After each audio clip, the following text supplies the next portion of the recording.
Nos próximos capítulos de Garota do Momento, Celeste é humilhada e expulsa da escola por causa da gravidez. Mas Lígia enfrenta tudo para defender a filha. E acerta um tapa em Zélia. A notícia da gravidez precoce de Celeste já havia se espalhado pelos corredores da Escola Magnifique como fogo em palha seca. Em pouco tempo todos sabiam. Professores cochichavam entre si, colegas se afastavam disfarçadamente, e até mesmo mães de outras alunas começaram a se manifestar. O ambiente, que antes era apenas competitivo, tornou-se cruel. A jovem, ainda tentando assimilar sua nova realidade, agora se via no epicentro de uma onda de preconceito e julgamentos impiedosos. Aos 16 anos, Celeste já enfrentava os dilemas de uma adolescente cheia de sonhos e dúvidas, mas agora também carregava nos ombros o peso da maternidade inesperada e do olhar torto da sociedade. Na escola, os olhares deixaram de ser amigáveis, passaram a ser inquisidores, cheios de malícia e reprovação. Comentários maldosos, risos abafados e piadinhas veladas tornaram-se rotina. Até mesmo seus professores pareciam ter mudado o tom, de incentivo para a condescendência. Foi em um desses dias pesados que Celeste, ao abrir sua bolsa, encontrou um bilhete com letras recortadas de revista. Mamãe do ano. Que vergonha para a escola. O coração da menina gelou. Sentiu-se invadida, exposta, humilhada. Seu rosto queimava, não de febre, mas de vergonha e tristeza. Ela estava prestes a chorar quando Eugênia, sua prima e confidente, apareceu e percebeu algo errado. Ao ler o bilhete, Eugênia ficou furiosa. Com a coragem que lhe era peculiar, ela confrontou a autora, uma aluna mais velha e mimada, filha de uma influente patrocinadora da escola, e a colocou para correr. Antes de continuar, já deixe nos comentários de onde você está assistindo esse vídeo e se inscreva no nosso canal, assim você ficará por dentro de tudo que irá acontecer em Garota do Momento. Mas mesmo com o apoio de Eugênia, a situação de Celeste só piorava. A direção da escola, liderada por Zélia, mantinha um silêncio desconfortável diante da crescente hostilidade contra a aluna. Não houve assembleia, diálogo ou qualquer tentativa de promover acolhimento. Pelo contrário, quando uma mãe de aluna procurou Zélia diretamente, exigindo que Celeste fosse afastada por má influência, a diretora não hesitou em ceder. A mulher chegou a dizer que não queria que sua filha convivesse com uma garota de moral duvidosa. Zélia, defensora da moralidade tradicional e do prestígio da escola, acatou o pedido sem pestanejar. Eugênia tentou intervir. Foi até a sala da diretoria, tentou argumentar, trouxe à tona o histórico exemplar de Celeste, sua dedicação aos estudos e seu comportamento respeitoso. Mas nada parecia tocar o coração de Zélia, que já havia tomado sua decisão. Para ela, a presença de Celeste manchava a imagem da Magnifique. Naquela tarde, Celeste chegou em casa com os olhos inchados e os ombros caídos. Ao ver a filha naquele estado, Lígia soube imediatamente que algo muito errado havia acontecido. A jovem caiu em seus braços, sem forças para fingir ou segurar as lágrimas. Ela me mandou embora, mãe. Disse que seria melhor eu estudar de casa. Que eu não sou um bom exemplo para as outras meninas. Lígia sentiu o sangue ferver nas veias. O mundo pareceu girar ao seu redor e, por um instante, ela teve que respirar fundo para não deixar a raiva explodir ali mesmo. Mas era tarde. A dor da filha era sua dor. E ela não ficaria calada diante daquela injustiça. Sem dizer mais nada, Lígia pegou sua bolsa e saiu decidida. Foi até a Escola Magnifique como quem vai para a guerra. Os passos firmes ecoaram pelos corredores da instituição, enquanto funcionários e alunos a observavam com receio. Ao chegar à sala da diretoria, bateu a porta com força e Zélia, um pouco surpresa, permitiu sua entrada. Lígia, eu estava esperando que... Cale a boca, Zélia! Eu não vim aqui para ouvir suas desculpas esfarrapadas. Zélia tentou manter a pose, mas a presença tempestuosa de Lígia a intimidava. Mesmo assim, manteve o tom frio. Eu apenas tomei uma decisão pensando no bem da escola. A gravidez da sua filha, bem, é um assunto delicado. Não queremos que outras meninas se sintam influenciadas por esse comportamento irresponsável. Lígia se aproximou da mesa, os olhos faiscando. Você se escuta, Zélia? Está falando de uma adolescente grávida como se fosse uma criminosa. A Celeste não cometeu nenhum crime. Ela precisa de apoio, não de exclusão. A escola tem uma reputação a zelar. As mães estão preocupadas. Precisamos manter um padrão, um ambiente saudável. Celeste, não se encaixa mais aqui. As palavras foram como uma lâmina no coração de Lígia. Um silêncio cortante se instaurou por um instante. E então, num gesto impetuoso, ela ergueu a mão e estalou um tapa no rosto de Zélia. O som ecoou pela sala como um trovão. A diretora ficou paralisada, sem reação. Lígia, por sua vez, virou-se imediatamente e saiu com a cabeça erguida, como quem acaba de fazer justiça com as próprias mãos. Mas o gesto, embora genuíno, não passou impune. Ao chegar em casa, Lígia foi surpreendida pela presença de Raimundo, que havia sido chamado por Eugênia. O ex-marido, embora também preocupado com Celeste, não aprovava o temperamento explosivo da cantora. Você perdeu o controle, Lígia. Agredir a diretora não vai resolver nada. Eu perdi o controle. Você viu o que fizeram com a nossa filha? Expulsaram ela por estar grávida, Raimundo. Ela foi humilhada, excluída, julgada. A discussão entre os dois subiu de tom rapidamente. Gritos, acusações, lembranças de um casamento fracassado e mágoas antigas voltaram à tona. E ali, no meio daquela tempestade verbal, estava Celeste, encolhida no sofá, com os olhos marejados. Parem, por favor, parem! Eu não aguento mais! Ela gritou em prantos. Vocês não entendem? Eu já tô sendo julgada por todo mundo lá fora. Agora tenho que ver meus pais se destruindo também?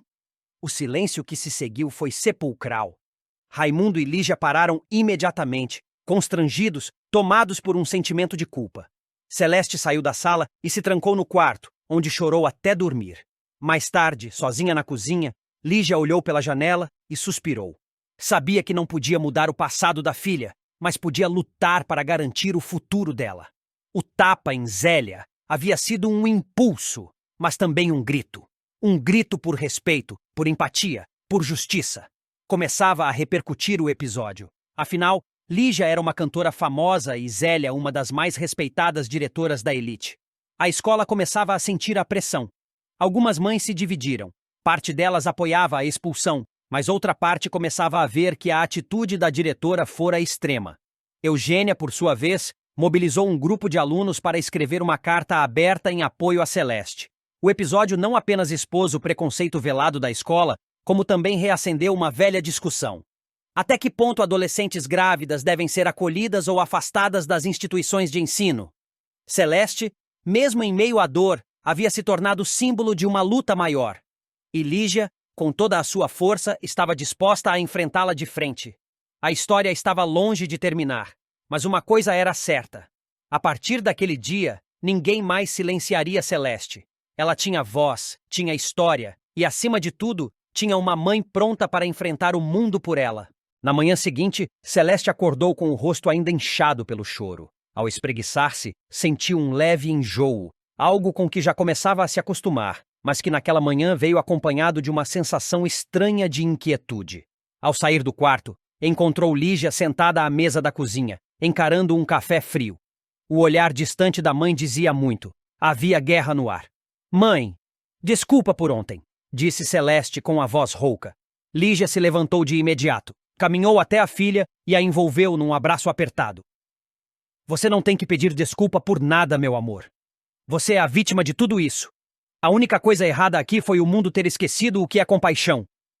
As duas permaneceram ali por alguns minutos em silêncio, sentindo uma a outra. Até que Eugênia surgiu no batente da porta, com uma expressão de urgência. Tia, Celeste, vocês precisam ver isso. Ela estendeu o celular com um vídeo que começava a circular nas redes sociais. Era a cena do tapa. Alguém havia filmado do corredor da escola, pegando o momento exato em que Lígia acertava Zélia com toda a força da indignação materna. O vídeo, em menos de 12 horas, já tinha mais de 50 mil visualizações.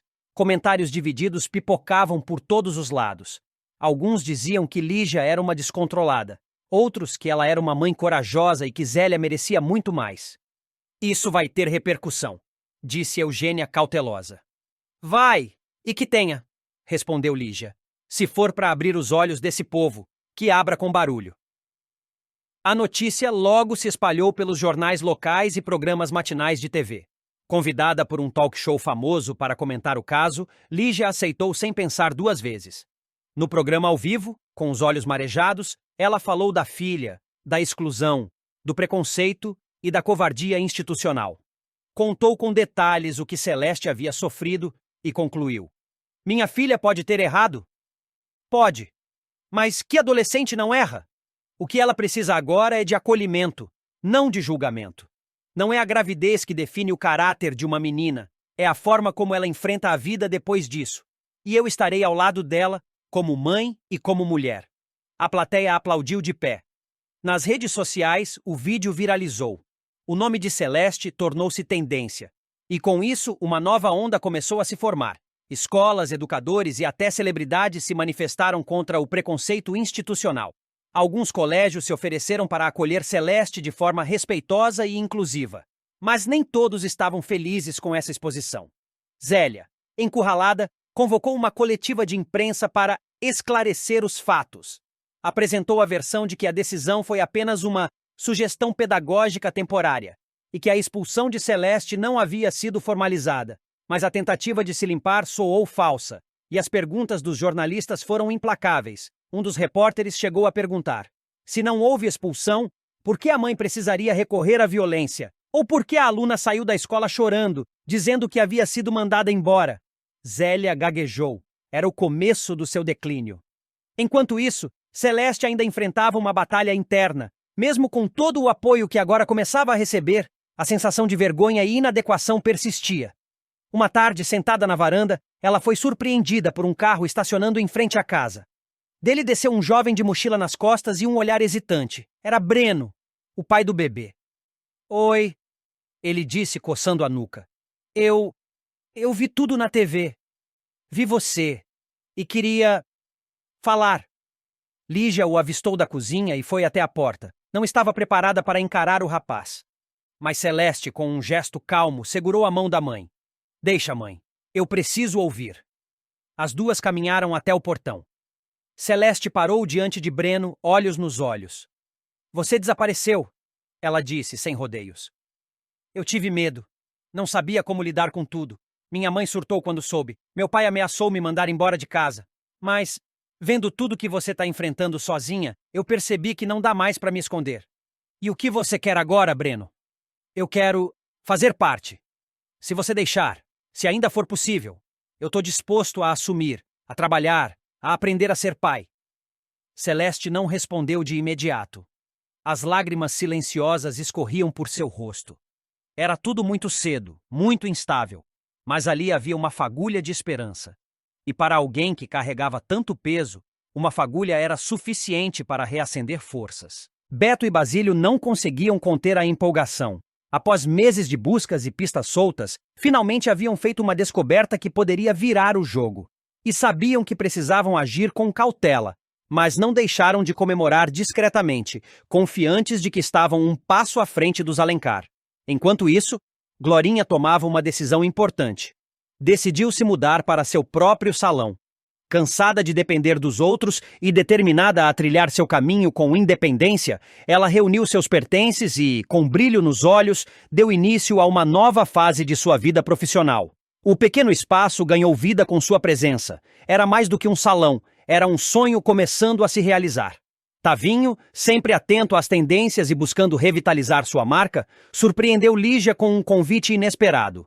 Ele queria que a cantora se tornasse a nova garota propaganda de sua linha de produtos. Encantado pelo carisma e autenticidade dela, ele acreditava que ninguém representava melhor a essência da campanha. Lígia, ainda se recuperando dos recentes abalos emocionais, ficou tocada com a proposta e balançada pela possibilidade de unir sua imagem à música e à moda. Em Petrópolis, Beatriz recebeu uma notícia que trouxe alívio. O juiz autorizara que ela aguardasse o julgamento em liberdade, desde que permanecesse na cidade. A jovem, aliviada, prometeu manter a discrição e colaborar com a justiça, enquanto Clarice seguia ao seu lado, dando suporte emocional e tentando reorganizar sua vida. Falando em Clarice, uma nova lembrança surgiu como um raio em sua mente. Um fragmento do passado, por tanto tempo apagado, ressurgiu com força. Impulsionada por essa visão repentina, ela voltou a desenhar compulsivamente, como se as mãos obedecessem diretamente às emoções. Os traços formavam rostos, paisagens, talvez pistas do que viveu, ou do que perdeu. Era como se, finalmente, começasse a juntar as peças do quebra-cabeça de sua memória. Antes de continuar, já deixe nos comentários de onde você está assistindo esse vídeo e se inscreva no nosso canal, assim você ficará por dentro de tudo o que irá acontecer em Garota do Momento. Ana Maria, por sua vez, decidiu visitar Carlito.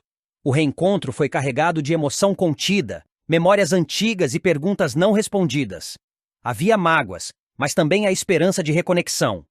Enquanto isso, Alfredo, sempre buscando novos talentos para seu programa, convidou Verônica Quinn para uma apresentação ao vivo na televisão. A diva não hesitou. Viu ali uma oportunidade de se reinventar e brilhar novamente nos holofotes. De volta ao ateliê improvisado, Beto mostrou a Clarice as pinturas que ele e Basílio haviam encontrado. Os quadros estavam escondidos havia anos e Clarice, ao encará-los, sentiu um nó na garganta. Algumas obras pareciam suas, outras continham pistas do seu passado com Juliano e Valéria. Aquilo podia mudar tudo. No meio desse turbilhão, Maristela, distraída e preocupada com seus próprios segredos, acabou esquecendo um compromisso importante. O deslize, pequeno à primeira vista, começou a levantar suspeitas entre seus aliados mais próximos. Tavinho, por sua vez, repensou sua campanha publicitária e decidiu abandonar a ideia de associar sua marca a Raimundo. O passado do rapaz poderia trazer repercussões negativas, e ele preferiu não arriscar. A trama se adensava. Cada movimento, cada escolha, carregava peso e consequências. E o tabuleiro de Garota do Momento seguia em constante transformação. Zélia encontra antigo capanga de Maristela, descobre onde ele enterrou Valéria e tira a mãe de Bia da cova. Na reta mais eletrizante de Garota do Momento, Zélia dará um passo decisivo em sua vingança contra os Alencar ao desenterrar, literalmente, um dos maiores segredos da família.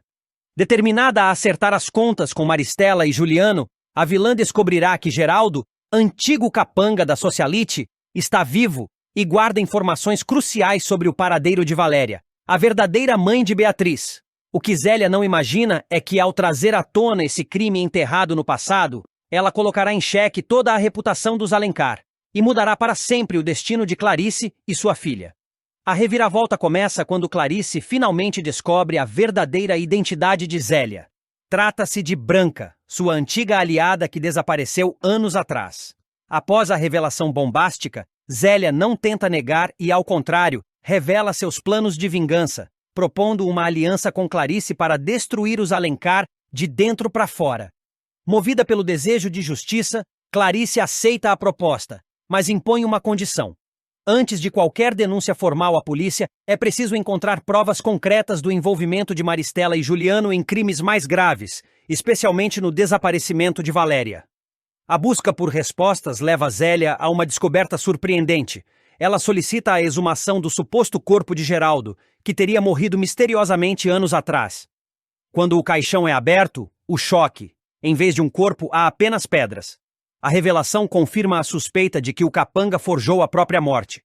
Com isso, Zélia inicia uma investigação paralela, procurando pistas que a levem ao paradeiro do homem.